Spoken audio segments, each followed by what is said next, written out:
மூத்த பத்திரிகையாளர் திரு ஷபீர் அவர்கள் இணைகிறார். அவரோட பேசலாம். சார் வணக்கம்.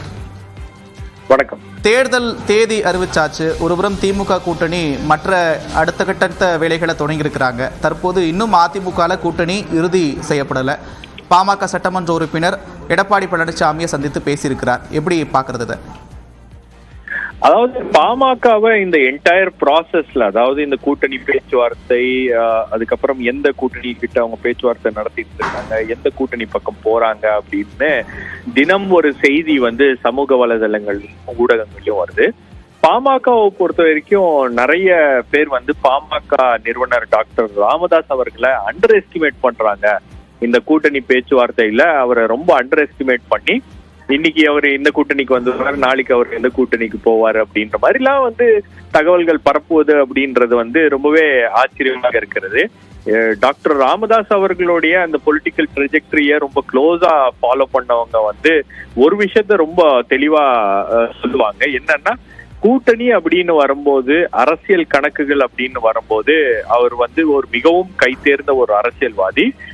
கூட்டணி கணக்குகள்லாம் எப்பவுமே அவர் போடக்கூடிய கணக்குகள்ல மேக்சிமம் பெனிஃபிட் பாமகவுக்கு கிடைக்க வேண்டும் அப்படின்ற அடிப்படையில் தான் அவருடைய அந்த பார்கெனிங்கே இருக்கும். அந்த பேச்சுவார்த்தை அப்படின்றதுலயே பாத்தீங்கன்னா உங்களுக்கு அதிக அளவு லாபம் பாமகவுக்கு தான் இருக்கும். அது சீட்ஸாக இருந்தாலும் சரி, அல்லது கூடுதலாக ராஜ்யசபா தொகுதி பேச வேண்டும் என்றாலும் சரி.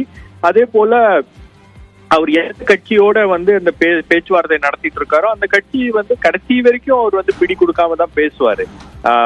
ஒரு நாள் போய் மூத்த அமைச்சர்கள் அவரை போய் சந்திச்சுட்டு வருவாங்க. சந்திச்சுட்டு வந்த உடனே எல்லாமே முடிஞ்சிருச்சு, இன்னைக்கு கூட்டணி நம்ம பக்கம் தான் வரப்போறாரு அப்படின்ற அளவுக்கு அவங்க நம்பிக்கை தெரிவிப்பாங்க. பட் எந்த இடத்துல அந்த பேச்சுவார்த்தை தொடங்குச்சோ அதே இடத்துலதான் பாமகவை பொறுத்த வரைக்கும் அது இருக்கும். ஆனா இன்னைக்கு பாமகவுல இருக்கக்கூடிய பிரச்சனை என்ன அப்படின்னு பாத்தீங்கன்னா, உங்களுக்கு அன்புமணி ராமதாஸ் அவர்களுக்கு பாஜகவுடன் கூட்டணி சேர வேண்டும் என்பதில் அவர் ரொம்ப தெளிவாக இருக்கிறார். அந்த விருப்பத்தையும் அவர் பாஜக தலைமை கிட்ட ஏற்கனவே வெளிப்படுத்தி இருக்கிறார். சோ பாஜக ஒரு பக்கம் பாமக நம்மளோட தான் கூட்டணிக்கு வருது அப்படின்றதுல அவங்க ரொம்ப உறுதியா இருக்காங்க, நம்பிக்கையா இருக்காங்க. இன்னொரு பக்கம் மருத்துவர் டாக்டர் ராமதாஸ் அவர்களுக்கு பாஜகவுடன் கூட்டணி சேருவதில் அவருக்கு ஒரு விருப்பம் இல்லை. அதிமுகவுடன் கூட்டணி சேர்ந்தால் அதுதான் லாபகரமாக அமையும், ஓட் ஷேரையும் தக்க வைத்துக் கொள்ள முடியும்.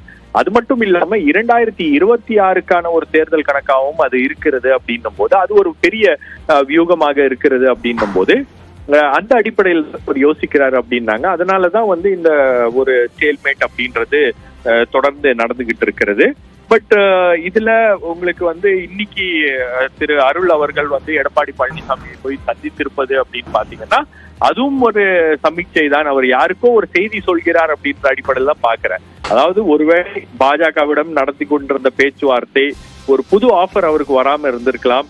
அப்போ இந்த மாதிரி போய் நேரடியாக வெளிப்படையாக ஒரு எம்எல்ஏ போய் எதிர்கட்சி தலைவர், அதுவும் அதிமுக தலைவரை போய் பாக்குறாங்க அப்படின்னும் போது இமீடியட்டா பிஜேபி ஒரு புது ஆஃபரோட வருவாங்க, இல்ல ஏதாவது ஒரு பேச்சுவார்த்தைக்கு வருவாங்க. இதெல்லாம் அவருடைய கூட்டணியை எப்படி பேசுவது அப்படின்றதுல அவருக்கு இருக்கக்கூடிய தந்திரங்கள், அவர் பயன்படுத்தக்கூடிய தந்திரங்கள். ஆகவே இன்னும் ஒரு கூட்டணி குறித்து ஒரு முடிவு, ஒரு திடமான முடிவு எடுக்கவில்லை அப்படின்றதுதான் தெரிகிறது. இன்னும் அவருடைய விருப்பம், தனிப்பட்ட விருப்பம் என்பது அதிமுகவோட போவதுதான். அதே போல கட்சியிலயும் நிறைய பிரஷர் இருக்கு. கட்சியில இருக்கக்கூடிய தொண்டர்களும் சரி, கட்சியில இருக்கக்கூடிய மூத்த நிர்வாகிகள், மூத்த எம்எல்ஏஸ் எல்லாருமே அதிமுகவுடன் கூட்டணி போனால்தான் அது சரியாக இருக்க முடியும். அரசியல் ரீதியாகவும் சரி, தேர்தலை சந்திப்பதற்கான ஒரு வியூகமாக இருந்தாலும் சரி. அதே போல 2026 தேர்தலை நீங்கள் மனதில் வைத்துக் கொண்டு உங்களுக்கு ஒரு முடிவு எடுக்க வேண்டும் அப்படின்னா அதிமுகவுடன் கூட்டணிக்கு போவதுதான் சரியான வியூகமாக இருக்க முடியும் அப்படின்ற அந்த விருப்பத்தையும் இவங்க தெரிவிச்சிருக்காங்க. சோ அதன் அடிப்படையில தான் தற்போது இந்த நகர்வுகள் நடந்து கொண்டு இருக்கிறது. பட் ஒருவேளை இதுல பாஜக பக்கம் பாமக போனால் அதற்கு ஒரு சில காரணங்கள் இருக்கிறது. அது குறிப்பாக அன்புமணி ராமதாஸ் மீது இருக்கக்கூடிய அந்த சிபிஐ வழக்கு, அதுக்கப்புறம் பாஜக தரப்புல இருந்து வழக்குரிய அழுத்தம்.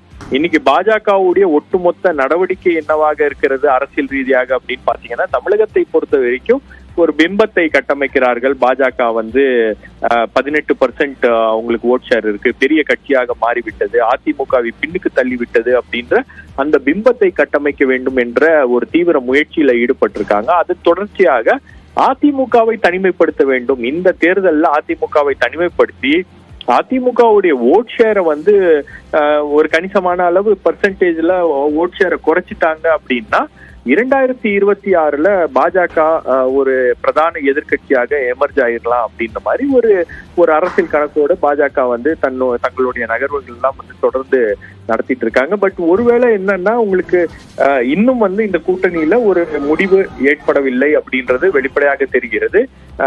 டாக்டர் ராமதாஸை பொறுத்த வரைக்கும் பாமகவுக்கும் இது பிஜேபிக்கும் சரி அதிமுகவுக்கும் சரி இது வரைக்கும் அவரு எந்த கட்சிக்கும் தன்னுடைய கூட்டணிக்கான அந்த கதவுகளை சாத்தவில்லை அப்படின்றது வெளிப்படையாக தெரிகிறது. நிச்சயமாக எடப்பாடி சட்டமன்ற உறுப்பினர் அருணுடைய சந்திப்பு யாருக்கோ சொல்லக்கூடிய செய்தி அப்படின்னு சொல்லியிருக்கிறீங்க. இருந்தாலும் இது ஒரு இறுதி முடிவாக இருக்கிறது, பொறுத்திருந்து பார்க்க வேண்டியது இருக்கிறது. நிச்சயமாக இணைப்பிலிருந்து கருத்துக்களை பகிர்ந்து கொண்டமைக்காக நன்றி திரு ஷபீத்.